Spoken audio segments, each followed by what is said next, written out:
اب میں اس موقع پر معہد ملت کے محتمم، all India Muslim personal law board کے سیکریٹری حضرت مولانا عمرین محفوظ رحمانی صاحب دامت برکاتہم سے درخواست کرتا ہوں کہ تشریف لائیں اور اس موقع پر اساتذہ و طلباء کے لیے مطلوبہ اوصاف و صفات اس عنوان پر ہم سب کے سامنے خطاب فرمائیں۔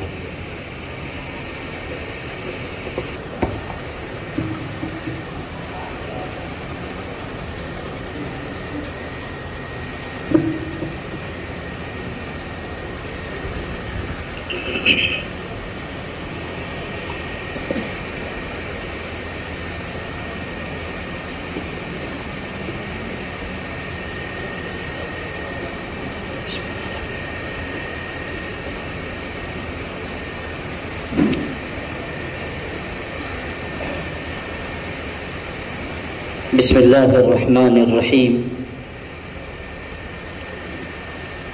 الحمد للہ رب العالمین والعاقبۃ للمتقین والصلاة والسلام علی سیدنا محمد وعلى آلہ وصحبہ اجمعین، اما بعد۔ اعوذ باللہ من الشیطان الرجیم، بسم اللہ الرحمن الرحیم۔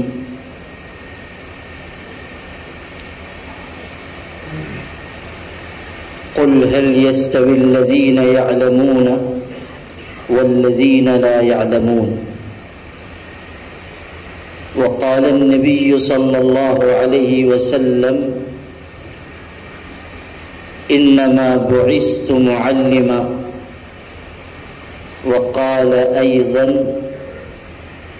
بعثت لاتمم مكارم الاخلاق، او كما قال عليه الصلاة والسلام۔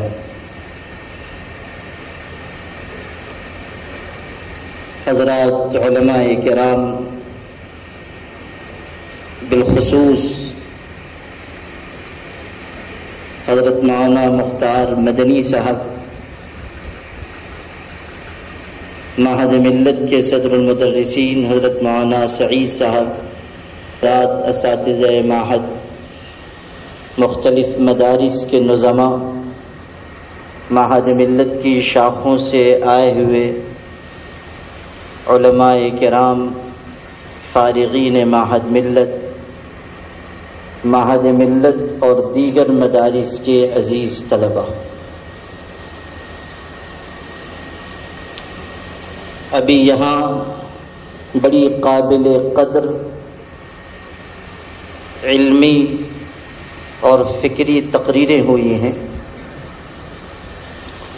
اور ان سے ہم سب نے رہنمائی اور ہم سب شدت سے منتظر ہیں عالم اسلام کی عظیم المرتبہ شخصیت حضرت مولانا ڈاکٹر سعید الرحمن اعظمی ندوی دامت برکاتہم کہ جن کی آمد ہم سب کے لیے باعث مسرت بھی ہے اور ہم سب کے لیے باعث فیض و برکت بھی ہے۔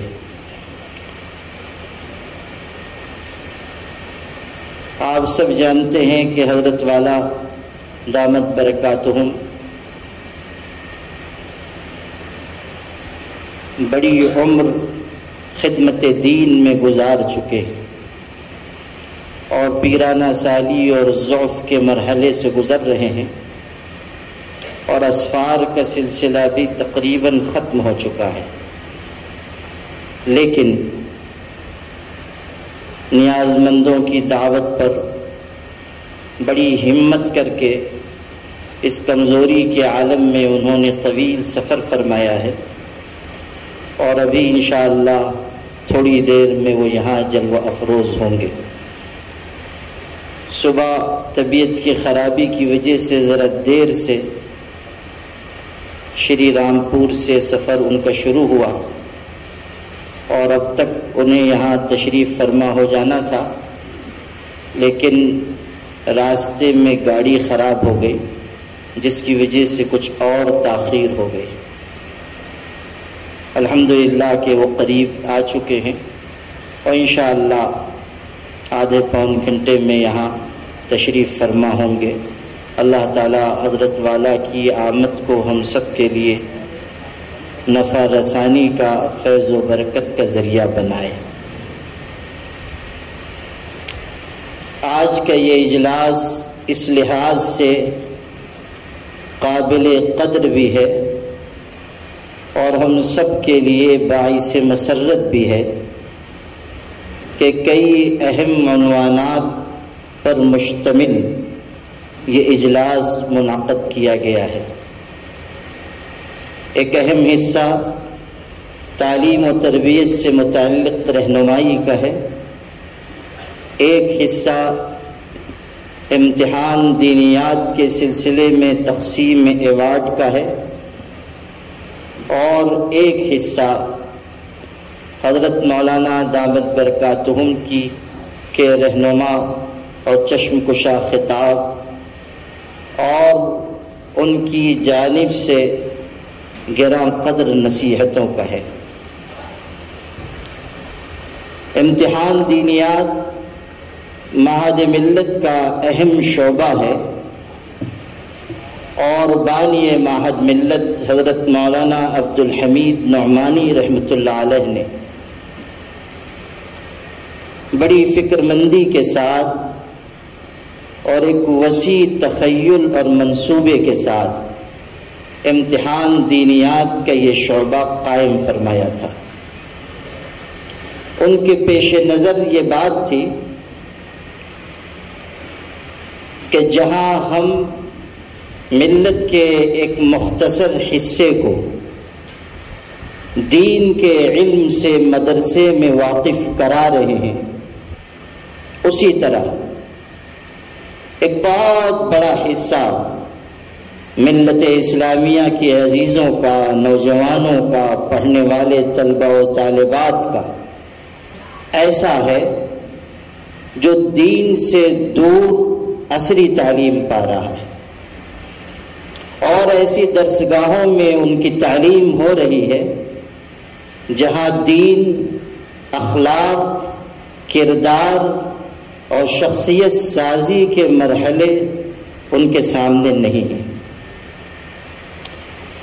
اور وہ ہماری ملت کا حصہ ہے۔ اگر آج ہم نے ان کو نظر انداز کیا تو کل ان کی بے دینی بلکہ ان کا ذہنی اور فکری الحاد و ارتداد ہماری نگاہ کے سامنے ہوگا۔ جو شخص ملت اسلامیہ کے لیے فکر مند ہوتا ہے اس کی نگاہ ان گوشوں پر بھی جاتی ہے جہاں تک عموماً دوسروں کی نگاہ نہیں جاتی۔ حضرت مولانا عبدالحمید نعمانی رحمۃ اللہ علیہ کا یہ امتیاز تھا، یہ ان کی خصوصیت تھی، اور ہمارے معہد کے طلبہ عزیز کو خاص طریقے پر یہ سمجھنا چاہیے کہ آپ جس ادارے میں تعلیم پا رہے ہیں اس ادارے کے بانی کی فکر، اس کا جذبہ، اس کا نقطۂ نظر ملت اسلامیہ کے لیے ہمہ جہتی ترقی کے منصوبے کیا تھے، کس صلاحیت، کس امتیاز، کس خوبی کے ساتھ انہوں نے میدان عمل میں قدم رکھا، اور کیسی محنت کے ساتھ، کس جانفشانی کے ساتھ مختلف شعبوں میں انہوں نے کارہائے نمایاں انجام دیے۔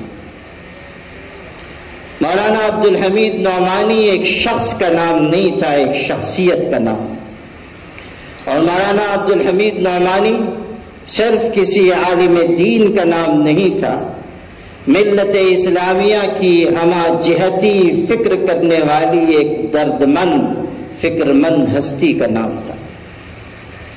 انہوں نے غور کیا کہ کہاں کہاں ملت اسلامیہ کے لیے محنت کی ضرورت ہے، اور جہاں انہوں نے تیز دھوپ محسوس کی ایک شجر سایہ دار لگانے کی فکر کی، اور اللہ کا فضل ہے کہ اس میں وہ بڑی حد تک کامیاب رہے۔ ہمیں یہ احساس ہے کہ حضرت مولانا عبد الحمید نعمانی کے وسیع تخیل کے مطابق ایک تحریک کی شکل میں جس بلندی تک، جس ہدف تک ہمیں اب تک پہنچ جانا چاہیے تھا، شاید ہم نہیں پہنچ سکے۔ وجوہات جو بھی ہوں، اسباب جو بھی ہوں، لیکن اس حقیقت کو یاد رکھنا چاہیے کہ جب تک کمی کا احساس نہیں ہوگا اس کی تلافی کی فکر بھی نہیں ہوگی۔ میں نے اپنے پیر و مرشد عالم اسلام کی عظیم المرتبہ شخصیت حضرت مولانا محمد ولی صاحب رحمانی نور اللہ مرقدہ کو ایک مرتبہ خط لکھا، اور اس میں اپنی اصلاح سے متعلق کچھ باتیں لکھی، اور یہ بھی کہ یہ کمی میں اپنے اندر محسوس کرتا ہوں۔ وہ کیسے بلند فکر و نظر کے حامل انسان تھے۔ انہوں نے اس لمبی چوڑی رودات پر صرف ایک جملہ لکھا، اور وہ بڑے کام کا جملہ ہے ہمارے طلبہ عزیز کے لیے بھی۔ صرف ایک جملہ لکھا، ارشاد فرمایا، کمی کا احساس کمال کی طرف لے جاتا ہے، کمی کا احساس کمال کی طرف لے جاتا ہے۔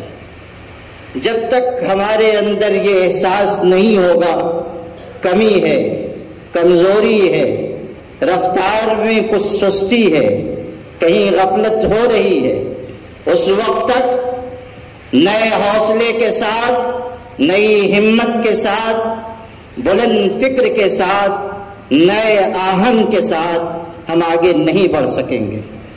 یاد رکھیے گا، نہ وقت آپ کا انتظار کرے گا، نہ زمانہ آپ کا انتظار کرے گا۔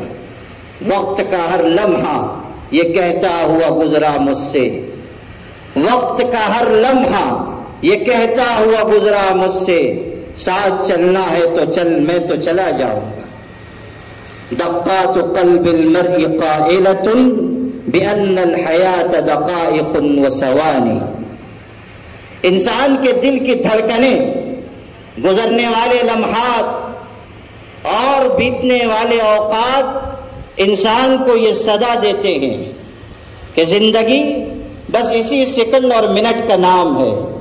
اگر آپ نے زندگی کی قدر و قیمت پہچانی تو زندگی بھی آپ کی قیمت پہچانے گی، اور اگر آپ نے وقت کی قیمت کا احساس کیا تو زمانہ بھی آپ کو سر آنکھوں پہ بٹھائے گا، اور اگر آپ نے اوقات کو یوں ہی ضائع کیا، یوں ہی برباد کیا، تمناؤں میں لگے رہ گئے، صرف آرزوؤں اور امنگوں کی دنیا میں جیتے رہے، خیالی جنت تعمیر کرتے رہے، تو پھر یاد رکھیے نہ زندگی میں آپ کوئی مقام پائیں گے، نہ اللہ کے ہاں آپ کی کوئی پوچھ ہوگی۔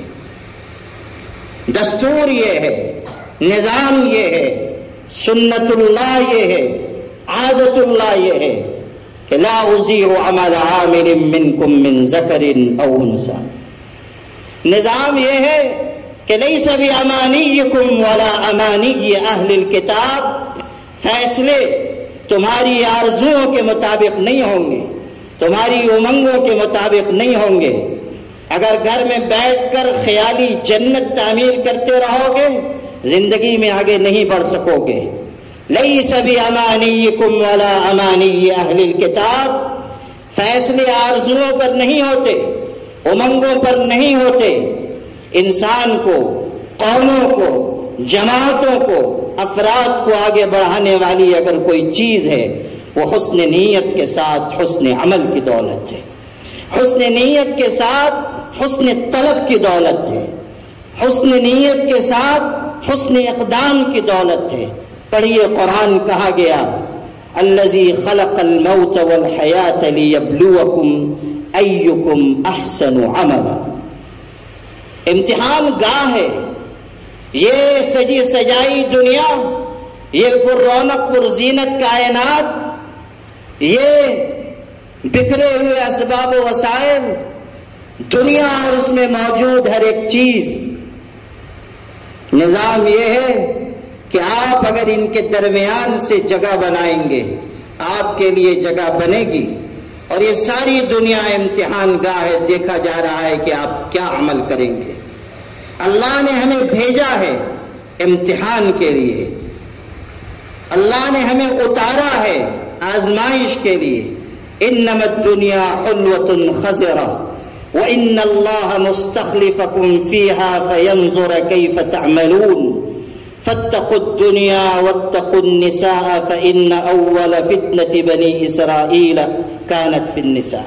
ہمارے آقا فرما رہے ہیں یہ سجی سجائی دنیا، یہ رونق و زینت والی دنیا، یہ تمہارے لیے امتحان گاہ ہے، آزمائش کی جگہ ہے، امتحان ہو رہا ہے۔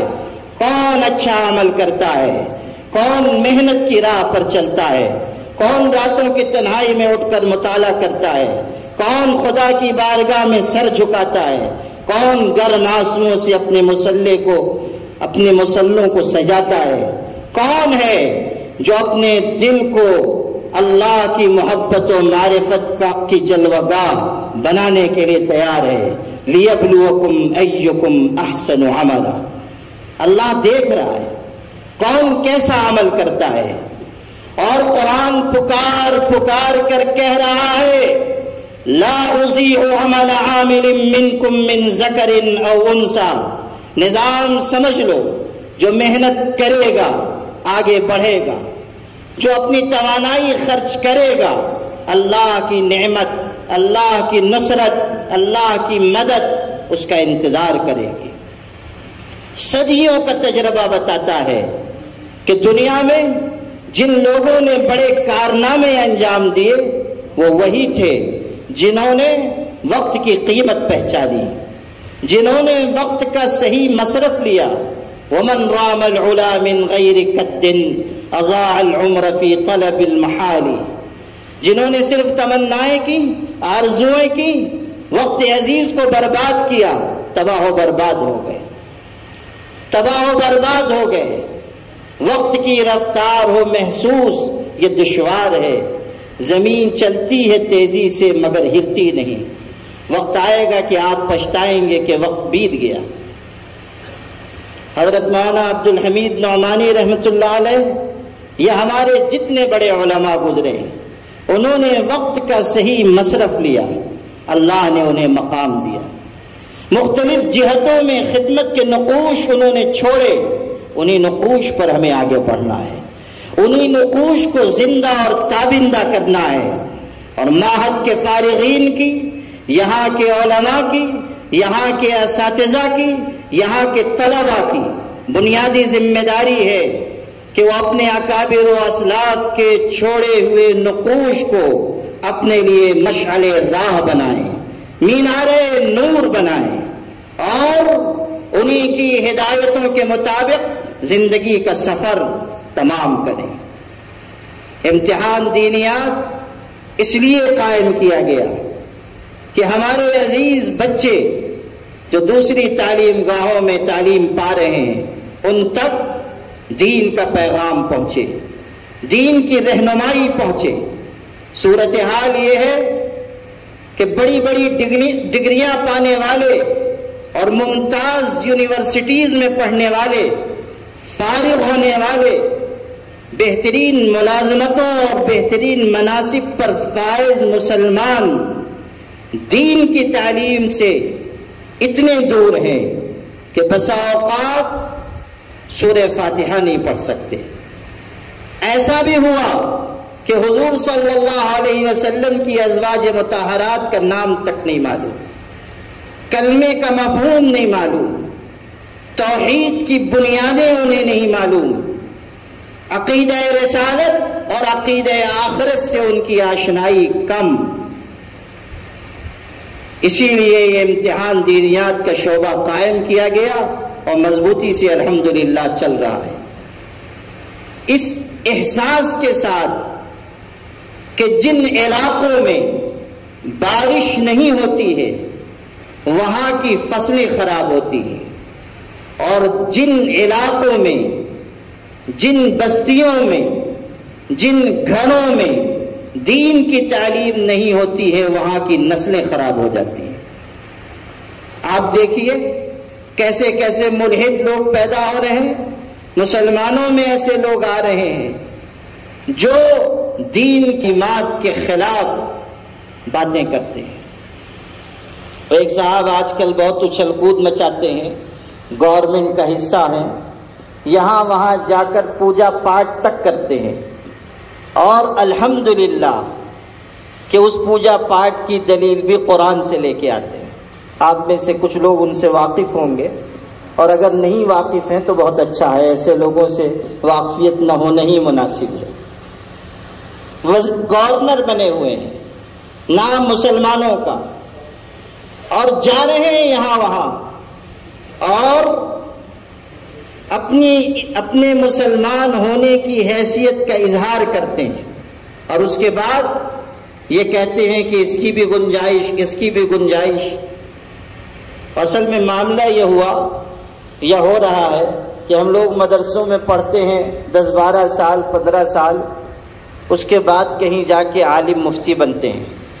اور آج کل یہ ہو رہا ہے کہ ہماری جو موجودہ حکومت ہے اس کی برکتیں یہ ہیں، کچھ لوگوں کو اپنی چھتر چھایا میں رکھ کے 6 مہینے ہی میں شیخ الاسلام ابن تیمیہ بنا دے رہی، اور الحمدللہ کہ وہ اجتہادات بھی فرمانے لگے۔ ایک صاحب تو ماشاءاللہ شیروانی پہن کے سلیقے کی بال والی اونچی ٹوپی لگا کر اور ٹھکانے کی داڑھی، حضرت مودی جی کے بغل میں بالکل تشریف فرما، وہ بھی یوگا فرما رہے ہیں، یہ بھی یوگا فرما رہے ہیں۔ اور اس کے بعد اخباری نمائندوں نے پوچھا کہ حضرت آپ یہ کیا کر رہے تھے؟ تو کہنے لگے سورہ قدر میں اس کا اشارہ آیا ہے۔ اب آپ فرما دیجیے، سورہ قدر میں اس کا اشارہ آیا ہے۔ وہ اس اشارے اور کنایے کی بات جو ہے، جو ہماری درسگاہوں میں چلتی ہے آج کل، لوگ اس کو میدان عمل میں بھی اختیار کرنے لگے ہیں۔ آپ سے جو بات عرض کرنی ہے وہ یہ کہ اگر دین کی تعلیم نہیں ہوگی، دین میں پختگی نہیں ہوگی، یہی نتائج نکلیں گے۔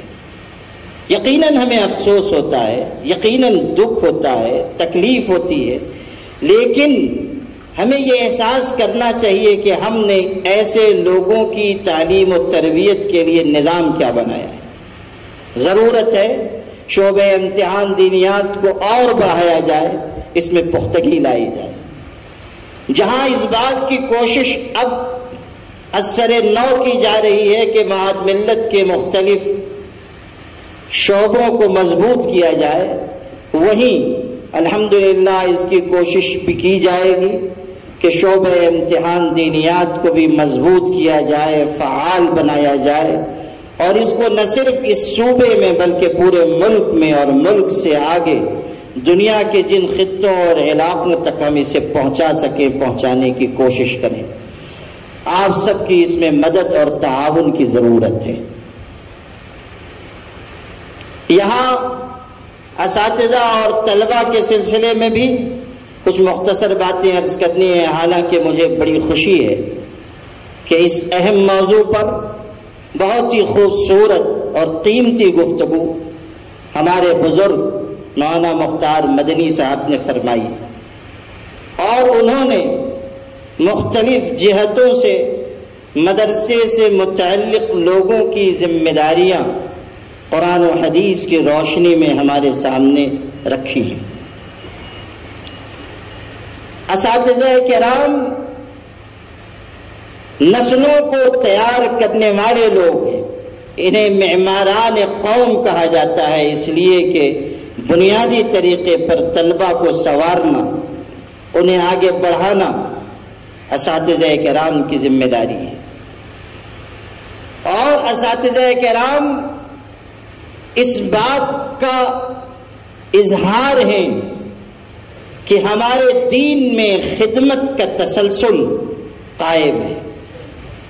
ہمارے اساتذہ کے اساتذہ اور ایک سلسلہ ہے، ابھی حضرت قاضی صاحب زیدہ مجدہم یہاں تشریف لائے تھے، اور مجھے بڑی خوشی ہے کہ حضرت اس ضعف و علالت میں بھی ہم لوگوں کے اصرار پر تھوڑی دیر کے لیے صحیح تشریف لائے، ہم لوگوں نے ان کی زیارت کی۔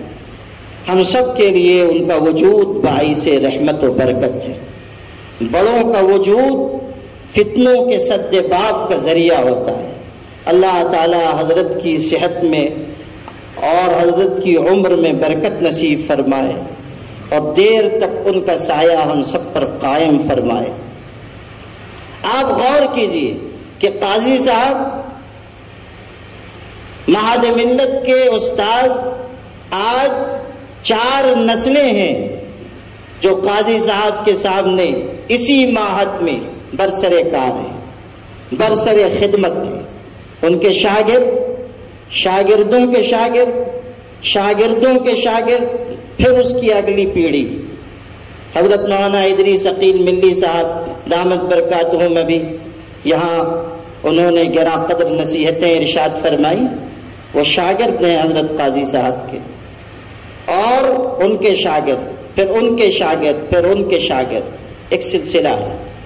اب اساتذہ کرام آپ لوگوں کو پڑھا رہے ہیں، کچھ دنوں کے بعد جب آپ فارغ ہوں گے آپ بھی استاذ بن جائیں گے، اور پھر آپ آگے اس علم کو منتقل کریں گے۔ یہ اساتذہ کا جو تسلسل ہے وہ اس بات کا اظہار ہے کہ خدمت کا سلسلہ قائم ہے اور انشاءاللہ قائم رہے گا۔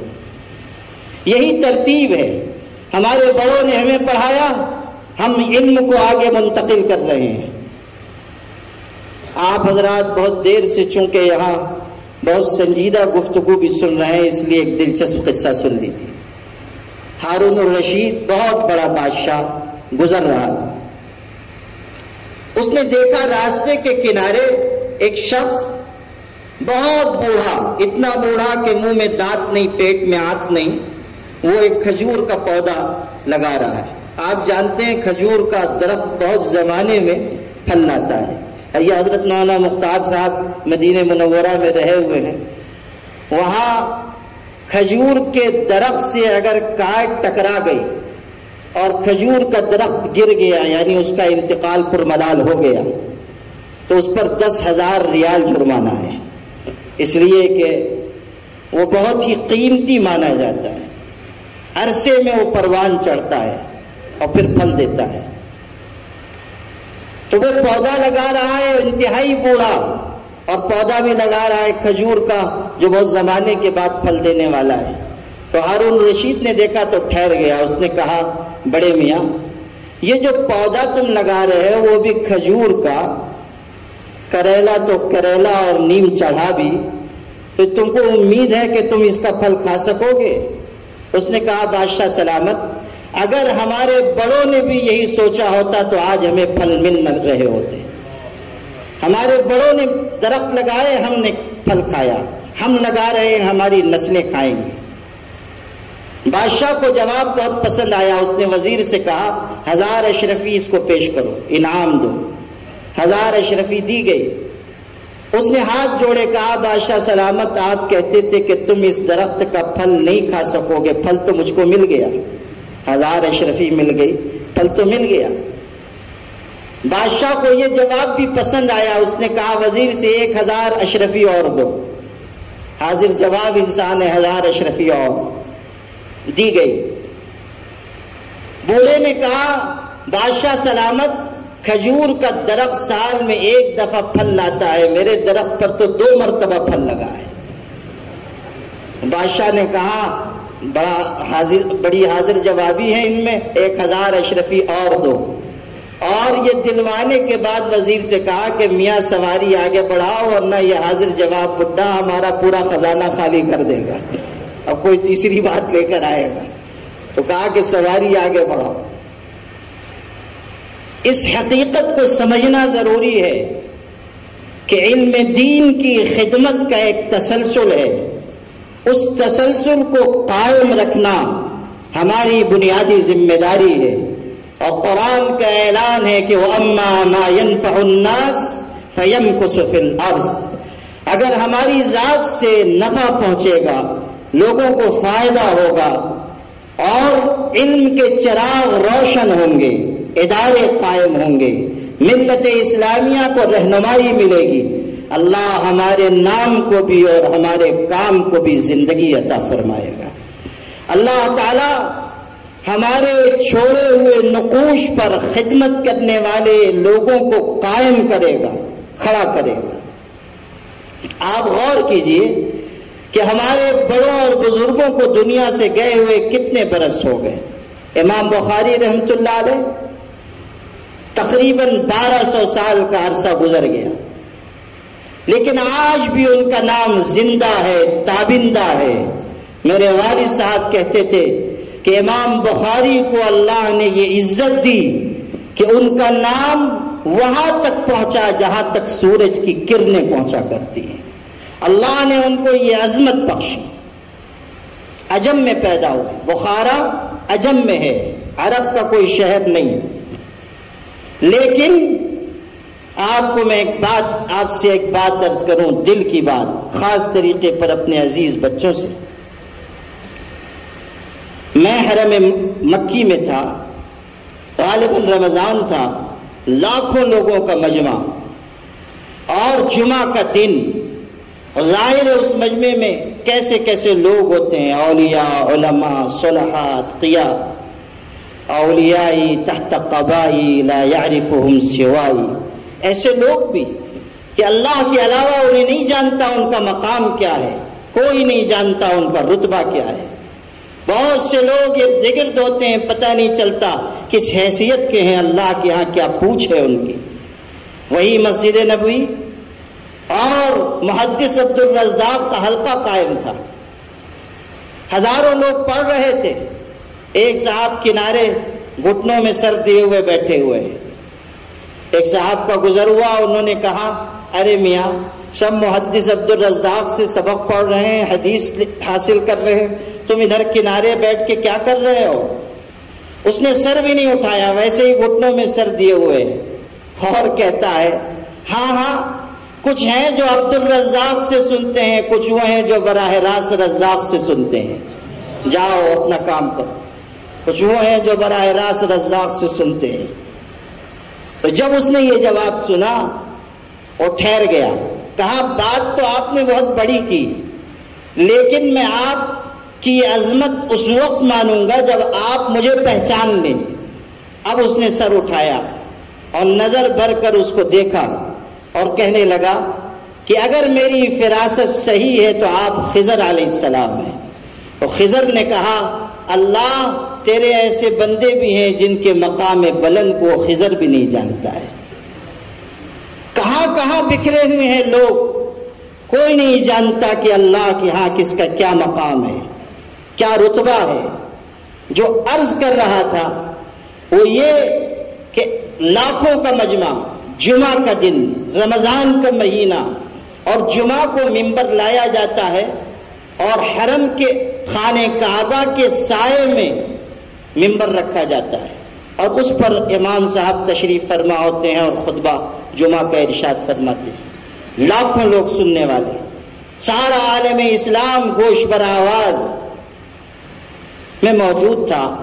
شیخ سدیس خطبہ دے رہے تھے اور عربی النسل شخص، عربی انسان، ممتاز شخصیت خطبہ ارشاد فرما رہے ہیں جمعہ کا، اور تھوڑی تھوڑی دیر پر روایت بیان کرتے تھے اور کہتے تھے رواہ الامام البخاری فی صحیح، اور دعائیہ جملے کہتے تھے۔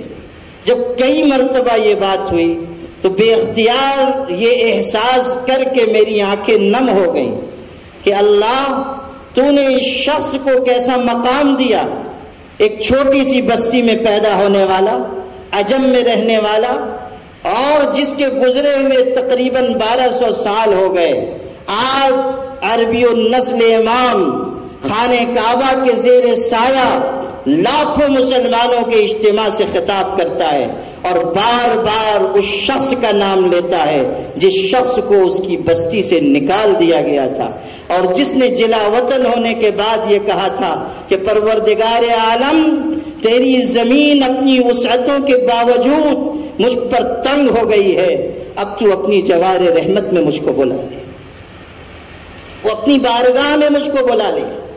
اور ان کی دعا مقبول ہوئی اور دنیا سے رخصت ہوئے۔ غور کیجئے کہ اللہ نے کیسی سربلندی عطا کی، یہ مقام کیوں ملا، یہ عزت کیوں ملی؟ حسن عمل کے نتیجے میں، حسن نیت کے نتیجے میں۔ اور اللہ نے جو عزت مقرر کی ہے علماء کے لیے، طلباء کے لیے، جو عزت قائم کی ہے صلحاء کے لیے، بادشاہوں کو وہ عزت حاصل نہیں ہے۔ سلاطین عالم دنیا اس بات کی شاہد ہے، یہ بوڑھا آسمان اس بات کا گواہ ہے کہ بے نیاز بندے، اولیاء، علماء، ان کی بارگاہ میں سلاطین نے حاضری دی ہے۔ بادشاہ آتے رہے، حضرت نظام الدین اولیاء بادشاہ وقت نے بہت اصرار کیا، زیارت کرنا چاہتا ہوں۔ حضرت نے کہا معذور رکھیں، بہت اصرار کیا، تو آخری بات حضرت نے کہلوائی کہ بادشاہ سلامت سے کہہ دینا میری خانقاہ کے 2 دروازے ہیں، اگر ایک سے بادشاہ داخل ہوگا دوسرے سے یہ فقیر نکل جائے گا۔ اس شان کے ساتھ ہمارے بزرگوں نے زندگی گزاری۔ مرزا مظہر جانے جانا بادشاہ ملنے کے لیے آیا تھا اور دربار نے روک دیا، کہا نہیں جا سکتے۔ اس نے کہا میں بادشاہ وقت ہوں، غصے میں آ گیا۔ دربار نے کہا بادشاہ ہوں گے مگر اس کٹیا میں بادشاہ نہیں ہے، یہاں تو حضرت کا حکم چلے گا۔ ذرا آواز بلند ہوئی تو حضرت نے کہا کون؟ کہا بادشاہ بھیج دو۔ آیا، اب جلا بھونا تو تھا ہی، داخل ہوتے ہوئے کہا، مصرع پڑھا، درے درویش را دربا نبایت۔ فقیروں کے دروازے پہ چوکیدار اور دربان اچھے نہیں لگتے، بادشاہ کے دروازے پہ دربان ہو، امیر کے دروازے پہ سمجھ میں بھی آتا ہے، فقیر کے دروازے پہ دربان کا کیا کام؟ درے درویش را دربا نبایت۔ حضرت بھی بڑے شاعر تھے، فوراً دوسرا مصرع فی البدی پڑھا، بے بایت تا سگے دنیا نیایت۔ فقیروں کے دروازے پہ بھی دربان ہونا چاہیے تاکہ تم جیسے دنیا کے کتے منہ اٹھا کے نہ چلے آئے۔ بے بایت تا سگے دنیا نیایت۔ ہماری ایک تاریخ ہے، روشن اور زرین تاریخ، اور اللہ نے ہمارے سینے میں بدر منیر رکھا ہے۔ علم کی دولت، دین کی دولت کائنات کی سب سے بڑی دولت ہے۔ در سینئی تو ماہ تمام نہاد ان۔ ہمارے سینوں میں اللہ نے اپنے علم کی روشنی اتاری ہے، اپنے مقام کو پہچانی ہے، اپنے بلند کردار کو پہچانی ہے، اپنے بزرگوں کی تاریخ کو اپنے ذہن میں رکھ کر پھر آگے بڑھی۔ اللہ نے آپ کو ایک مقام دیا، اس مقام کے اعتبار سے آپ کو عمل کرنا چاہیے۔ یہ نہ ہو کہ آپ دنیا کی رونق و زینت پر فریفتہ ہونے لگیں، یہ نہ ہو کہ اساتذہ یہ خیال کریں کہ گھنٹی بجی اور چھٹی ہو گئی۔ جس انسان کے اندر فرض شناسی ہوگی، جس انسان کے اندر جفا کشی ہوگی، جس استاذ کے اندر یہ جذبہ ہوگا کہ بچے ہمارے پاس قوم کی امانت ہیں اور یہ بچے اللہ نے ہمارے پاس بھیجے ہیں تاکہ ہم ان کو سنواریں، سجائیں، ان کے دلوں کو روشن کریں، وہ گھنٹی کے پابند نہیں ہوں گے، ان کی نگاہ اس پر ہوگی کہ ان اللہ کان علیکم رقیبا، اللہ دیکھ رہا ہے۔ اگر کہیں ذرا بھی خیانت ہوگی اللہ کے ہاں پوچھ ہوگی، اللہ کے ہاں پکڑے جائیں گے، اللہ تعالیٰ کے ہاں جواب دہی ہماری طے ہوگی۔ اساتذہ ان کا مقام بہت اونچا لیکن ان کی ذمہ داری بھی بہت بلند۔ ان کی تھوڑی سی خیانت یا ان کی تھوڑی سی بے توجہی نسلوں پر اثر انداز ہوگی، نسلوں کے اندر خرابی آئے گی۔ اس لیے اساتذہ کرام میں جفا کشی کا جذبہ ہو، علم کو منتقل کرنے کا جذبہ ہو، اور طلبہ عزیز کو اس طرح بنائیں سنواریں کہ جو دیکھے وہ طلبہ پر رشک کرے، صالحیت بھی پیدا کرے، صلاحیت بھی پیدا کرے۔ استاذ کا کام صرف یہ نہیں ہے کہ وہ بچے کو اچھا عالم بنا دے، صرف استعداد پیدا کر دے۔ مدارس کا تو یہ کارنامہ ہے کہ اس کارگاہ انسانیت میں انسان ڈھل کر تیار ہوتے ہیں۔ یہ سمجھنا کہ مدارس سے علماء پیدا ہوتے ہیں کمزور بات ہے۔ مدارس سے انسان ڈھل کر نکلتے ہیں، اچھے انسان، بلند کردار انسان۔ ہمیشہ یاد رکھیے، سائنس اچھے سامان بنا سکتی ہے، اچھے انسان نہیں بنا سکتی۔ سائنس اچھے آلات پیدا کر سکتی ہے، اچھے انسان نہیں پیدا کر سکتی۔ اچھے انسان بنیں گے انہی درسگاہوں میں، انہی مدارس میں، انہی مکاتب میں۔ اور ہم احساس شکر کے ساتھ کہتے ہیں کہ دنیا کی تمام درسگاہوں میں اور دنیا کی ہر قسم کی تعلیم گاہوں میں مدارس کو یہ امتیاز حاصل ہے کہ وہاں سے ایسے لوگ نکلتے ہیں جن کے اندر ملازم بننے کا جذبہ نہیں ہوتا، ملت کو کچھ دینے اور کچھ کر گزرنے کا جذبہ ہوتا ہے۔ وہ اس بات کے متمنی نہیں ہوتے کہ زمانہ ان کو کچھ دے، وہ اس بات کے خواہش مند ہوتے ہیں کہ جہاں کمی ہوگی وہاں ہم اپنی صلاحیت لگا دیں گے۔ یہ ہماری درسگاہوں کا امتیاز ہے، ہماری درسگاہوں کا یہ اختصاص ہے۔ آپ طلبہ عزیز کو اپنی ذمہ داریاں بھی پہچاننی چاہیے۔ افسوس ہے کہ طلبہ میں محنت کی کمی آ رہی ہے، اخلاق کی کمی آ رہی ہے، طلب کی کمی ہو رہی ہے۔ طالب علم آپ کا نام رکھا گیا ہے، آپ کو طالب علم بن کر دکھانا چاہیے۔ طالب علم کسے کہتے ہیں؟ جس کے دل میں طلب ہو، جس کے دل میں طلب ہو، جو رات کو سوئے تو یہ احساس لے کر کے مجھے پڑھنا ہے، کچھ بننا ہے، اور جب صبح جاگے تو یہی خیال اس کے اوپر طاری ہو کہ مجھے زندگی میں کچھ کر گزرنا ہے، علم کی امانت کو سینے میں لانا ہے، علم کی امانت کو نسلوں تک پہنچانا ہے۔ طالب علم بنی۔ بقی ابن مخلد بہت بڑے محدث گزرے، چلے تھے اندلس سے، پہنچے بغداد، امام احمد ابن حنبل رحمۃ اللہ علیہ کی خدمت میں علم حاصل کرنے کے لیے آئے۔ وہ زمانہ وہ تھا جب حضرت امام احمد ابن حنبل قید میں تھے، اور قید میں گئے کیوں وہ بھی سمجھ لیجئے۔ فتنہ خلق قرآن کے سلسلے میں انہوں نے حق بات کا اظہار کیا تھا۔ لوگوں نے کہا کچھ بات گول مول کہہ کر چھوٹ جائیے، مشقت کیوں جھیل رہے ہیں؟ امام احمد ابن حنبل نے کہا مر جاؤں گا لیکن میری زبان سے کوئی جھوٹ اور غلط بات نہیں نکل سکتی۔ صدائے حق میں مولانا ابوالکلام آزاد نے لکھا ہے کہ جس جلات نے امام احمد ابن حنبل کو بادشاہ وقت کے کہنے سے کوڑے لگائے، اس کا بیان ہے کہ قسم بخدا جتنے کوڑے میں نے احمد ابن حنبل کو مارے ہیں، اگر کسی ہاتھی کو بھی مارتا تو وہ مر جاتا۔ یہ مشقت سہی امام وقت نے، یہ تکلیف برداشت کی، اور جب وہ آزمائش آنی تھی وہ بھی سن لیجیے، آزمائش آنے والی تھی۔ امام شافعی نے، ان کے استاذ نے خواب دیکھا، خواب میں حضور اکرم صلی اللہ علیہ وسلم کی زیارت ہوئی۔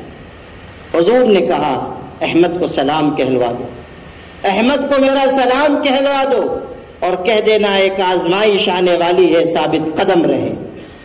امام شافعی نے قاصد بھیجا، امام احمد ابن حنبل ان کے شاگرد ہیں، ممتاز نمایاں امام وقت، قاصد بھیجا، اور یہاں ٹھہر کر ہمارے طلبہ ایک بات سن لیں۔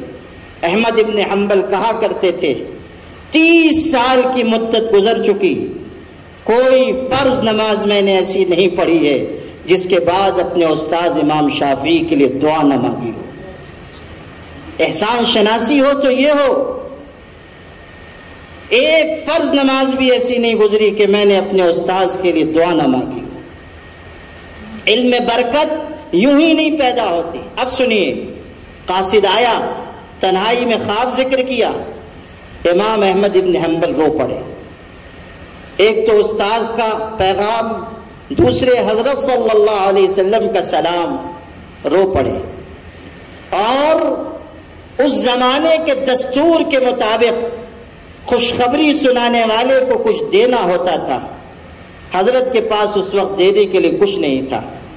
وہ جو کرتا پہنے ہوئے تھے وہ کرتا اتارا اور اس شخص کو دیا اور کہا میرے بھائی اس وقت میرے پاس اور کوئی چیز تمہیں دینے کے لیے نہیں ہے، یہ کرتا تم اس خوشخبری کے سلے میں لے جاؤ. لوٹ گئے. امام شافعی نے پوچھا احمد کیسے ہیں؟ خیر خیریت بتائی گئی. خوشخبری تم نے سنائی، کچھ دیا انہوں نے؟ جی حضرت اپنا کرتا عنایت فرمایا. اب سنیے استاذ کے دل میں اپنے شاگرد کی کیسی عظمت تھی، کیسی محبت تھی. امام شافعی نے کہا کرتا احمد نے تم کو دیا ہے، میں یہ تو نہیں کہتا کہ مجھے دے دو، لیکن آج لے جا کر کرتا رات بھر پانی کے ایک برتن میں بھگو دو، صبح وہ غسالہ وہ پانی لے آنا، ہم برکت کے طور پر اس کو استعمال کریں گے. وہ احمد کا کرتا ہے. شاگرد تھے، سامنے بیٹھ کر درس لیا تھا، لیکن امام شافعی جان رہے ہیں کہ اللہ نے میرے شاگرد کو اپنے دربار میں قبولیت دی ہے، اللہ نے میرے شاگرد کا مقام بہت اونچا کیا ہے، اور علم صرف علم نہیں روحانیت میں پایا بہت بلند ہے. اس لیے فرمایا غسالہ لے آنا، ہم استعمال کریں گے. غور کیجئے استاذ اور شاگرد کا کیسا تعلق ہے. اب سنیے، آزمائش آئی اور سخت مرحلوں سے گزرے. اس کے بعد ثابت قدم رہے امام احمد ابن حنبل رحمۃ اللہ علیہ. اس زمانے میں جبکہ وہ نظر بند تھے، قید میں تھے. بقی ابن مخلد آئے، پیدل چل کر آئے، اندلس سے چلے یہاں پہنچے. لوگوں سے پوچھا حضرت کہاں ہیں؟ درس لینا ہے. لوگوں نے کہا قید میں ہے، اور جو ان کے بارے میں پوچھتا ہے اس کو بھی قید کر دیا جاتا ہے.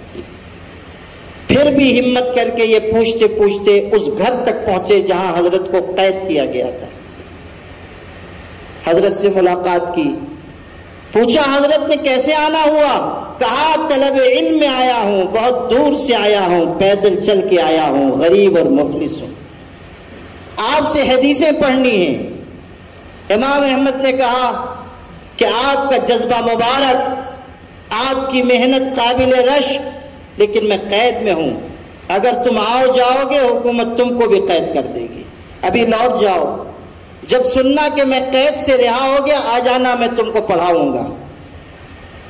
بقی ابن مخلد کی آنکھ میں آنسو آ گئے اور انہوں نے کہا حضرت اگر نامراد واپس گیا تو اپنے وطن تک زندہ نہیں پہنچوں گا، یا پڑھائیے یا بس اب میں جان اللہ کی راہ میں دے دوں گا، واپس جانے کا نہ سرمایہ ہے نہ ہمت ہے. حضرت متاثر ہوئے، کہا اچھا تم میں طلب ہے، میں کچھ سوچتا ہوں، کل آؤ گے. بقی ابن مخلد نے خود تدبیر سوچی. اگلے دن فقیروں کا بھیس بدلا، بھکاری کے بھیس اور حلیے میں آئے اور صدا لگاتے ہوئے مختلف دروازوں پر الاجر رحمکم اللہ، کچھ دے دو اللہ بھلا کرے گا. آئے دروازے پر، اس دروازے پر بھی آئے جہاں حضرت قید تھے، کہا کچھ دے دو. حضرت آئے کچھ دینے کے لیے. بقی ابن مخلد نے کہا حضرت آپ نے مجھے پہچانا نہیں، میں وہی ہوں جو کل آیا تھا. میں پیسے کا بھکاری نہیں ہوں، علم کا بھکاری ہوں. علم لینا چاہتا ہوں اور روزانہ میں ایسے ہی بھیس بدل کر آؤں گا. آپ مجھ کو بجائے پیسہ دینے کے 2-4 حدیثیں سنا دیجئے گا، میں جا کر یاد کروں گا، پھر اگلے دن آؤں گا. بنا کر فقیروں کا بھیس ہم غالب تماشائے اہل کرم دیکھتے ہیں. اسی طرح میں آؤں، اور اسی طرح وہ آتے رہے اور علم حاصل کرتے رہے. آپ غور کیجئے کہ کیسی محنت، مشقت برداشت کی، اور طلب کا کیسا اونچا معیار تھا. جب حضرت رہا ہوئے اور حلقہ درس لگنے لگا، بقی ابن مخلد حلقہ درس میں آتے تھے تو امام احمد ابن حنبل امام وقت محدث و فقیہ اپنی چادر ان کے لیے بچھا دیتے تھے اور کہتے تھے بیٹا اس پر بیٹھو، اور لوگوں سے کہتے تھے ھذا الذی یصدق علیہ اسم طالب العلم، یہ وہ انسان ہے کہ طالب علم کہنا اس پر صادق آتا ہے، یہ ہے سچا طالب علم. اس کے اندر ہے علم کی طلب، اس کے اندر ہے علم کے لیے تڑپ، اس کے اندر ہے قربانی دینے کا جذبہ، اس کے اندر ہے آگے بڑھنے کی سکت۔ غور کیجیے کیسی طلب تھی، کیسا جذبہ تھا۔ آج آپ دیکھیے درسگاہ ہے، اساتذہ ہیں، کتابیں مہیا ہیں، بار بار توجہ دلائی جا رہی ہے، لیکن ہمارے طلبہ عزیز لا یعنی چیزوں میں مشغول، لا یعنی باتوں میں مشغول۔ بلکہ آج کل تو ہمارے حضرت کہتے تھے کہ وہ آج کل نکل گیا ہے آلہ شیطانیہ، حضرت موبائل شریف، جس کو دیکھیے اسی میں مشغول۔ اور میں یہ کہتا ہوں اس متن پر قال اقول ہم لوگ پڑھتے ہیں نا، تو حضرت کا جو متن تھا اس کا حاشیہ یہ ہے کہ موبائل شریف آلہ شیطانیہ تو ہے، لیکن جو ہمارے خانقاہ کے تصوف کے 4 سلسلے مشہور ہیں، نقشبندی، چشتی، سہروردی اور قادری، اس میں ایک 5واں سلسلہ پڑ گیا ہے، اس کا نام ہے سلسلہ عالیہ واٹسپیہ، اور سب سے زیادہ لوگ اسی سلسلے میں مرید ہیں ماشاءاللہ، اور راتوں رات خلافت بھی مل جاتی ہے۔ ویسے بھی آج کل ماشاءاللہ خلافت جو ہے وہ شب برات کا بتاشا ہے۔ تو ایسا ہے کہ آج کل لوگ موبائل سے مرید ہوتے ہیں، اگلے دن صبح ای میل کے ذریعے خلیفہ ہو جاتے ہیں۔ تو یہ بھی جو ہے نظام ہمارا اسی حساب کا ہوتا جا رہا ہے۔ جو آپ سے عرض کرنا تھا وہ یہ کہ یہ جو جہت ہے ہماری وقت کی ضیاع کی، یہ جو ہماری جہت ہے اپنی صلاحیتوں، اپنی جوانی کو برباد کرنے کی، اس سے باز آئیے۔ اگر آپ اس سمت میں قدم آگے بڑھائیں گے نتیجہ اچھا نہیں نکلنے والا۔ ایک ایک منٹ استعمال کیجئے، ایک ایک سیکنڈ استعمال کیجئے، اور اپنے اندر یہ حوصلہ پیدا کیجئے کہ آپ کس طرح اپنی درسگاہ سے بھرپور فائدہ اٹھا سکتے ہیں، کس طرح آپ علوم سے اپنے سینے کو روشن اور منور کر سکتے ہیں، کس طرح آپ اپنے اساتذہ کی نگاہ میں ممتاز ہو سکتے ہیں، اس کی آپ کو فکر کرنی چاہیے۔ ہر طالب علم، ہر پڑھنے والا اپنے اندر یہ جذبہ رکھے کہ مجھے زیادہ سے زیادہ سیکھنا ہے، اور جتنا آپ سیکھتے جائیں گے یقین مانیے علم کی دنیا روشن سے روشن تر ہوتی چلی جائے گی۔ علم کا کوئی کنارہ نہیں، فوق کل ذی علم علیم، ہر علم والے سے بڑھ کر دوسرا عالم موجود، دوسرا جاننے والا موجود۔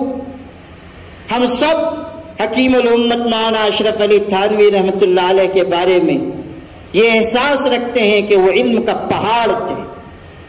علم چاہے تزکیہ و تصوف کا ہو، چاہے فقہ و حدیث کا ہو، چاہے تفسیر و اصول تفسیر کا ہو، سب میں ممتاز۔ علامہ انور شاہ کشمیری جیسے شخص نے کہا میں اردو کتابیں نہیں دیکھتا ہوں، اور مجھے یہ احساس تھا کہ اردو میں علم نہیں ہے، لیکن جب سے حضرت تھانوی کی بیان القرآن دیکھی ہے، جب سے میں نے اپنے اس خیال سے توبہ کر لی۔ بیان القرآن علم کا سمندر۔ اب آپ سنیے حضرت تھانوی کا علم، ان کا فضل و کمال، ان کی استعداد و صلاحیت اپنی جگہ، لیکن علامہ انور شاہ کشمیری محدث اعظم، فقیہ اور مختلف علوم میں سے استعداد، حضرت تھانوی سے عمر میں تقریباً 12 سے 15 سال چھوٹے تھے، عمر میں کم تھے، حضرت تھانوی سے عمر میں کم، لیکن علم ایسا ان کا تازہ تھا اور علوم پر ایسی دسترس تھی کہ حکیم الامت مولانا اشرف علی تھانوی جیسے شخص نے اپنی بعض کتابوں کی تصنیف کے سلسلے میں جہاں اشکال ہوا، جہاں فقہی عبارتوں میں کوئی بات سمجھ میں نہیں آ رہی، حضرت علامہ انور شاہ کشمیری کی خدمت میں خط لکھا۔ مولانا اشرف علی تھانوی جیسے شخص نے عمر میں بھی بڑے ہیں، بظاہر مرتبے میں بھی بڑے ہیں، دارالعلوم دیوبند کے سرپرست اعلیٰ ہیں، علامہ انور شاہ کشمیری دارالعلوم دیوبند کے شیخ الحدیث ہیں، لیکن خط لکھا کہ یہاں اشکال ہو رہا ہے، آپ کے علاوہ کوئی حل نہیں کر سکتا۔ یہ کیا ہے؟ فوق کل ذی علم علیم، یہ جہاں فانی ہے کوئی بھی شے لا فانی نہیں، پھر بھی اس دنیا میں انور شاہ کا ثانی نہیں۔ 500 سال میں اتنا بڑا عالم لوگ کہتے ہیں کہ پیدا نہیں ہوا، اور علامہ اقبال جیسے جہاں دیدہ دانا و بینا صاحب فراست صاحب عظیم شخص نے یہ کہا ان کے انتقال پر کہ اسلام کی آخر کی 5 صدیوں میں اتنا ممتاز اور وسیع نظر عالم نہیں پیدا ہوا۔ علامہ انور شاہ کشمیری ایسے زبردست عالم تھے، کوئی گفتگو فرماتے تھے تو بالعموم علماء بھی سمجھ نہیں پاتے تھے، اس لیے کہ ان کے علم کا گراف بہت اونچا تھا۔ گفتگو فرماتے تھے تو معلوم ہوتا تھا کہ کہیں اور کی گفتگو ہو رہی ہے، اور اگر عام لوگ تو سنتے ہوں گے تو سمجھتے ہوں گے کہ حضرت وظیفہ پڑھ رہے ہیں، تسبیح کچھ ارشاد فرما رہے ہیں، ذکر میں لگے ہوئے ہیں، ایسی گفتگو ان کی ہوتی تھی۔ بہت ہی زبردست علمی شان اور علمی پائے کے آدمی۔ ایک بات آپ کو سناتا ہوں، کیسا استحضار تھا، علم میں کیسا پایا ان کا بلند تھا۔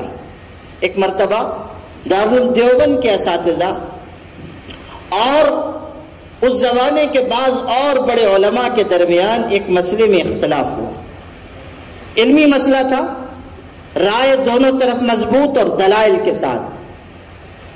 ہوا یہ کہ جو فریق ثانی دوسری جماعت کے لوگ تھے، کبھی ایسا ہوتا ہے نا کہ دو طرف سے علماء ہیں، دونوں کے پاس دلائل ہیں، تو پھر کسی کو حکم بنایا جاتا ہے، فیصل بنایا جاتا ہے۔ علامہ انور شاہ کشمیری کی وہی شان تھی، اور اس میں بھی ایک دلچسپ بات سن لیجیے۔ حضرت مولانا شاہ کرامت علی جون پوری حضرت سید احمد شہید کے خلیفہ تھے، اور لاکھوں لوگوں نے ان کے ہاتھ پر توبہ کی اور ہزاروں نے ایمان قبول کیا، بہت ممتاز عالم بھی تھے۔ ایک علاقے میں پہنچے تو وہاں علماء کی 2 جماعتوں کے درمیان اختلاف تھا، ایک جماعت کہتی تھی الو حلال ہے، ایک جماعت کہتی تھی الو حرام ہے، دونوں کے پاس دلائل تھے اور بڑی زوردار بحثیں ہوتی تھی۔ اور آپ غور کر لیجئے جب الو کی علت و حرمت کی بات چلتی ہوگی تو کیسی مجلس جمتی ہوگی، اور دونوں طرف بھی دلائل مال براہین بات چیت ہوتی تھی۔ اب یہ تشریف لے آئے تو حضرت آ رہے تھے تو علماء نے چاہا کہ حضرت ہی سے فیصلہ کروا لیں، بہت بڑے عالم ہیں، ان کے سامنے دونوں طرف کی بات رکھیں گے، کوئی فیصلہ وہ فرما دیں، محاکمہ فرما دیں۔ وہ آئے، بات دونوں طرف کی رکھی گئی، دلائل بھی پیش کیے گئے، ایک کہتا تھا الو حلال، ایک کہتا تھا الو حرام۔ آخر میں کہا کہ حضرت آپ فیصلہ فرما دیجئے۔ حضرت نے بہت لطیف جملہ کہا، فرمایا میں الوؤں کے جھگڑے میں پڑھنا نہیں چاہتا، میں الوؤں کے جھگڑے میں پڑھنا نہیں چاہتا۔ اور اس میں بہت ہی لطیف نکیر بھی ہے کہ ایسے مسئلے میں آپ لوگ اپنی صلاحیت برباد کر رہے ہیں۔ کہا میں الوؤں کے جھگڑے میں پڑھنا نہیں چاہتا۔ اب سنیے، علامہ انور شاہ کشمیری رحمۃ اللہ علیہ، ان کی شان ایسی تھی کہ ان سے محاکمہ کروایا جائے۔ جو فریق ثانی تھا وہ علماء، وہ لوگ آئے اور ایک بہت بڑے عالم اور بزرگ کی عبارت لے کر آئے۔ وہ عبارت ان کے حق میں تھی، ان کی دلیل کے طور پر تھی، اور وہ شخصیت ایسی مسلم کہ ان کی بات کا انکار مشکل۔ عبارت پیش کی گئی، علامہ انور شاہ کشمیری گئے تھے اپنی ضرورت سے، اور اساتذہ اور اس زمانے کے محقق علماء بیٹھے ہوئے، عبارت پیش کی گئی، سب حیران پریشان ہو گئے کہ اس کا کیا جواب دیں، اتنے بڑے ممتاز عالم کی عبارت ہے، ہم کیسے اس کو رد کر سکیں، اور ان کی اس سے مضبوطی نکل رہی ہے اور ان کی تائید ہو رہی ہے اور ان کا موقف کمزور ہو رہا ہے۔ جب بات چلی، یہ لوگ حل کرنے میں مشغول، اتنے میں علامہ انور شاہ کشمیری رحمۃ اللہ علیہ تشریف لائے۔ حضرت سے لوگوں نے کہا کہ یہ مسئلہ آ گیا، حل نہیں ہو رہا ہے۔ حضرت نے کہا کیا ہے؟ کہا یہ عبارت ہے، یہ اپنی تائید میں پیش کر رہے ہیں اور مسلم امام و فقیہ کی عبارت ہے، ہم اس کو رد نہیں کر سکتے۔ حضرت نے یوں کھڑے کھڑے اس کو دیکھا، ارشاد فرمایا اس عبارت میں ترمیم کی گئی ہے اور اس عبارت کا کچھ حصہ حذف ہوا ہے، کتب خانے سے اصل کتاب منگوائی جائے۔ چنانچہ اصل کتاب کتب خانے سے منگوائی گئی، وہ عبارت رکھی گئی اور اصل کتاب سے عبارت کو ملایا گیا تو معلوم ہوا کہ 3 سطروں میں سے درمیان کی سطر نکال دی گئی، آگے پیچھے کی سطر باقی رکھی گئی، جس کا نتیجہ یہ نکلا کہ عبارت ان کی تائید میں چلی گئی۔ جب وہ 1 سطر بڑھی تو عبارت بالکل واضح تھی اور دارالعلوم دیوبند کے جو اساتذہ جو رائے تھی اس کی تائید میں تھی۔ آپ غور کیجئے، دیکھتے ساتھ فرمایا کہ اس میں ترمیم ہوئی ہے اور اصل کتاب سے ملا کر دیکھا گیا، بات درست نکلی۔ میرے بھائیوں، علم کا یہ وہ مقام ہے اور علم کا یہ وہ درجہ ہے جو محنت کے بعد ہاتھ آتا ہے۔ اس لیے آپ سب اس بات کی کوشش کریں کہ اپنے اندر بے پناہ طلب پیدا کریں، علم کے لیے طلب پیدا کریں، حصول علم کی جد و جہد کریں اور اس راہ میں جو قربانی مطلوب ہو قربانی پیش کریں۔ مجھے خوشی ہے کہ بڑی تعداد میں ہمارے مختلف مدارس کے علیا کے طلبہ یہاں تشریف لائے، مختلف مدارس کے اساتذہ تشریف لائے، معہد کی شاخوں کے ممتاز فارغین اور صدور و نظما تشریف لائے، اور یہ سب ہمارے مہمانان کرام سفر کی صعوبتیں برداشت کر کے یہاں آئے، اور آپ تمام نے یہاں ہمارے مہمانوں سے، علماء کرام سے بڑی قیمتی گفتگو سنی ہے، اور انشاءاللہ ابھی آخر میں حضرت مولانا سعید الرحمان صاحب کی زیارت اور ان کے خطاب سے بھی ہم لوگ مشرف ہوں گے انشاءاللہ۔ ایک مرحلہ اس سے پہلے ایوارڈ کی تقسیم کا ہے، اگر حضرت ابھی تشریف لانے میں اگر چند منٹ اور باقی ہوں یا مہمان خانے تک آ چکے ہوں تو اس مرحلے کو انشاءاللہ یہاں ابھی پورا کیا جائے گا، اور انشاءاللہ حضرت والا کے خطاب سے ہم لوگ استفادہ کریں گے۔ چند باتیں آخر میں کچھ اعلان کے طور پر، کچھ نظام سے متعلق عرض کرنی ہے۔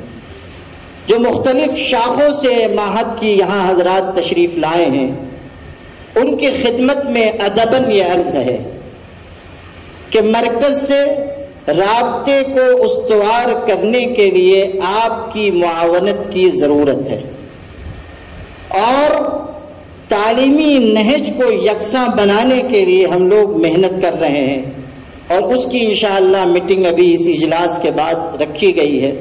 حضرت مولانا ادریس صاحب، مولانا سعید احمد ملی صاحب، مولانا مفتی حامد ظفر رحمانی صاحب انشاءاللہ شاخوں کے اساتذہ اور نظما کے ساتھ تشریف فرما ہوں گے اور گفتگو کریں گے انشاءاللہ۔ لیکن ہمیں یہ احساس ہے کہ بہت سی وجوہات کی وجہ سے شاخوں کا رابطہ کچھ کمزور ہوا ہے۔ انشاءاللہ ہم لوگ کوشش کریں گے کہ اب معہد کی شاخوں کو پہلے سے زیادہ مربوط کیا جائے، مستحکم کیا جائے، اور ایک یکسانیت نظام تعلیم کی پیدا کی جائے۔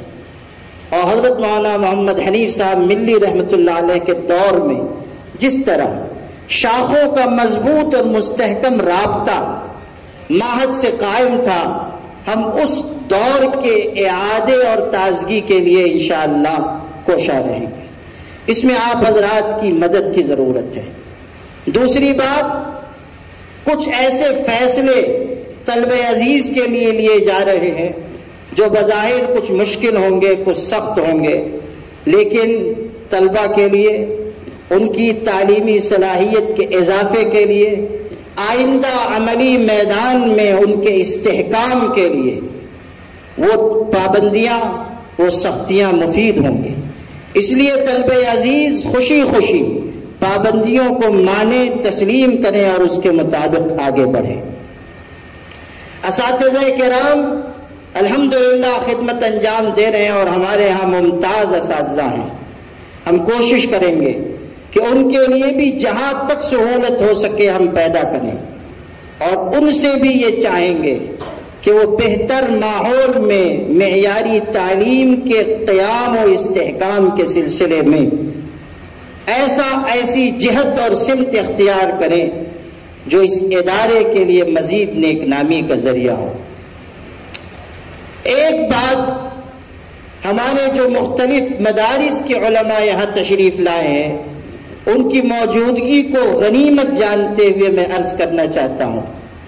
ہمارے ہاں ماشاءاللہ بہت سے مدارس ہیں، کام کر رہے ہیں، نئے مدارس قائم ہو رہے ہیں، پرانے مدارس اپنے ڈگر پر ہیں۔ ہم سب کو سر جوڑ کر بیٹھنا چاہیے کہ اگر کوئی ایسا نظام ہم اس شہر میں بنا سکیں جو مدارس کا شہر ہے، کہ ہم مدارس کو ایک کڑی میں جوڑ سکیں اور وفاق کی کوئی شکل بنا سکیں، مدارس کا ایک وفاق آپس میں ہم بیٹھ کر بنائیں، ایک دوسرے سے تبادلہ خیال ہو، تعلیمی امور پر گفتگو ہو، اور ایسا نظام بنے کہ ایک مدرسہ دوسرے مدرسے کے لیے مضبوطی کا ذریعہ بنے، ایک مدرسہ دوسرے مدرسے کے لیے معاونت کی راہ پر چلے۔ ماشاءاللہ ہمارے ہاں مدارس میں ارتباط ہے، لیکن اگر اس کو ہم ایک منظم شکل دے سکیں تو اس سے مدارس کے تحفظ کے لیے بھی، اس کے بقا کے لیے بھی، انتظام و استحکام کے لیے بھی نئی راہیں کھل سکتی ہیں۔ اس لیے ایک تجویز کے درجے میں جو ہمارے موقر علماء آئے ہیں، حضرت مولانا امین الدین صاحب تشریف لائے، حضرت مولانا عبداللطیف صاحب صدیقی تشریف لائے، حضرت مولانا عرفان الدین صاحب قاسمی تشریف لائے، مولانا جمال عارف ندوی صاحب اور دیگر ہمارے بہت سے علماء جن کے نام لوں گا تو دیر لگے گی۔ یہ سب اگر کسی وقت بیٹھ کر غور کریں کہ ہم مدارس کو کم از کم اپنے شہر کی سطح پر ایک دوسرے سے مربوط کر کے ایک وفاق کی شکل بنا سکیں تو میں سمجھتا ہوں کہ مدارس کے لیے، اداروں کے لیے یہ چیز بہت خوش آئند ثابت ہوگی۔ آخری بات، ابھی یہاں ایک اہم کتاب کا بھی انشاءاللہ اجرا حضرت مولانا کے دست مبارک سے ہوگا۔ بال بھارتی اردو کے اسپیشل آفیسر ہیں خان نوید الحق صاحب، اور اردو زبان کے سلسلے میں، نصابی کتابوں کے سلسلے میں ان کی بڑی اہم خدمات ہیں۔ ان کے اوپر، ان کی حیات و خدمات پر لکھی گئی یہ کتاب ہے، ہمارے ایک مخلص جناب خالد علی سر نے اسے مرتب کیا ہے، اور اچھی معیاری کتاب ہے۔ انشاءاللہ ابھی یہاں اس کا اجرا بھی عمل میں آئے گا، اور ہم اس بات کے لیے معہد میں کوشاں ہے کہ جہاں عربی ادب کے سلسلے میں ہمارے ہاں ایک اچھا معیار رہا ہے اور اب بھی ہے الحمدللہ، ہم کوشش کریں گے کہ اردو زبان و ادب کے سلسلے میں بھی ہمارے بچے مستحکم ہوں، اچھی زبان لکھیں، اچھے مضامین لکھیں، کتابیں لکھیں، تحقیق و تصنیف کی وادی میں آگے کا سفر طے کریں، ایسی ہماری خواہش ہے، اور انشاءاللہ اس کا بھی ایک نظام بنایا جا رہا ہے۔ چونکہ حضرت مولانا ڈاکٹر سعید الرحمان صاحب اعظمی ندوی دامت برکاتہم گاڑی کی خرابی کی وجہ سے آنے میں ان کے کچھ دیر ہوئی، تو میں نے اپنے وقت سے زیادہ اور شاید اپنی اوقات سے بھی زیادہ باتیں کر دیں، لیکن آپ حضرات نے جس طرح مجبوری میں تقریر سنی ہے، تقریر کرنا بھی میری مجبوری تھی، اس لیے ہم دونوں یعنی طرفین مجبور ہیں، اس لیے مجھ کو معذور سمجھیے، ورنہ آپ لوگوں کی اتنی طویل سما خراشی میں نہیں کرتا۔ چند منٹ کی مجھ کو تقریر کرنی تھی، انتظامات کی مجھ پہ ذمہ داری بھی تھی، لیکن چونکہ آپ حضرات بڑے شوق سے یہاں تشریف فرما ہوئے، اور اللہ کی طرف کی بات کہ حضرت کی صحت کچھ صبح کمزور رہی، نکلنے میں کچھ دیر ہوئی، اور ماشاءاللہ عمر بھی ان کی 90 سال ہو گئی ہے، آہستہ آہستہ ان کو لایا جا رہا ہے، تو اور پھر گاڑی بھی خراب ہو گئی، تو اس لیے آپ حضرات کو جو زحمت ہوئی ہے میں معذرت چاہتا ہوں، لیکن جو قضاء و قدر کے فیصلے ہیں ان میں کوئی دخل نہیں دے سکتا. تو اس لیے آپ حضرات سکون و اطمینان سے ابھی تشریف رکھیں، اور جیسے ہی حضرت انشاءاللہ تشریف فرما ہوں گے وہ یہاں آ کر خطاب فرمائیں گے، اور انہی کی دعا پر انشاءاللہ اجلاس اختتام پذیر ہوگا. اور ایوارڈ کی جو تقسیم کا مرحلہ ہے وہ ابھی مہمانان گرامی کے ہاتھ سے مکمل کر لیا جا رہا ہے تاکہ مزید اور تاخیر نہ ہو. آپ حضرات کی آمد کا، اتنے دیر تک تشریف فرما ہونے کا، بیرون سے آئے ہوئے تمام مخلصین کا میں دل سے شکریہ ادا کرتا ہوں. اور شام کو بھی انشاءاللہ ایک بڑا اجلاس، عمومی اجلاس ہماری مسجد و خانقاہ کی سنگ بنیاد کے سلسلے میں منعقد ہوگا حبیب لانس نورنگ کالونی میں، اور اس میں انشاءاللہ حضرت کا خطاب بھی ہوگا اور حضرت ہی کے دست مبارک سے سنگ بنیاد بھی رکھا جائے گا اور دعا ہوگی. اسی طرح جو حضرات حضرت مولانا سے ملاقات چاہتے ہیں، عصر کی نماز کے بعد انشاءاللہ یہیں معہد ملت کے مہمان خانے میں حضرت سے ملاقات ہو سکتی ہے. اور اوقات میں لوگ زحمت نہ فرمائیں تو اچھا ہوگا. بوڑھے آدمی ہیں، ان کا اکرام، ان کی راحت رسانی کا اہتمام ضروری ہے. آپ سب کے شکریہ کے ساتھ میں اپنی گفتگو ختم کرتا ہوں. وآخر دعوانا ان الحمدللہ رب العالمین. آپ سب حضرات اسی طرح سکون و وقار سے تشریف رکھیں. ایوارڈ کی تقسیم کا مرحلہ ہے، اور جب تک انشاءاللہ حضرت والا تشریف لائیں گے.